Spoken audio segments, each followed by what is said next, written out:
अस्सलाम वालेकुम धरती टीवी न्यूज़ सां गॾु मां फौज़िया एजाज़ ऐं आऊं आहियां दुआ भुट्टो। नाज़रीन हेडलाइंस अवां ॾिठियूं हिते अहम ख़बर आहे अवां सां शेयर कंदासीं।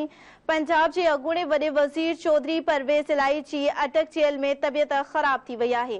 खेसि इस्पताल मुंतक़िल कयो वियो आहे। इस्पताल में चौधरी परवेज़ इलाही जो मेडिकल चेकअप करायो वेंदो। बिल्कुल नाज़रीन ख़बर अवां खे ॾियूं पिया। पंजाब जे अॻूणे वॾे वज़ीर चौधरी परवेज़ इलाही जी अटक जेल में तबियत ख़राब थी वई। खेसि पिम्स इस्पताल मुंतक़िल कयो वियो आहे। पिम्स इस्पताल में चौधरी परवेज़ इलाही जो मेडिकल चेकअप करायो वेंदो।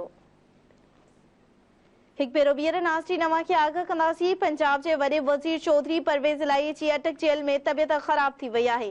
खेसि पिम्स इस्पताल मुंतक़िल कयो वियो आहे। पिम्स इस्पताल में चौधरी परवेज़ इलाही जो मेडिकल चेकअप करायो वेंदो। बिल्कुल नाज़रीन अवां खे आगाह कयूं पिया। पंजाब जे अॻूणे वॾे वज़ीर चौधरी परवेज़ इलाही जी अटक जेल में तबियत ख़राब थी वई आहे।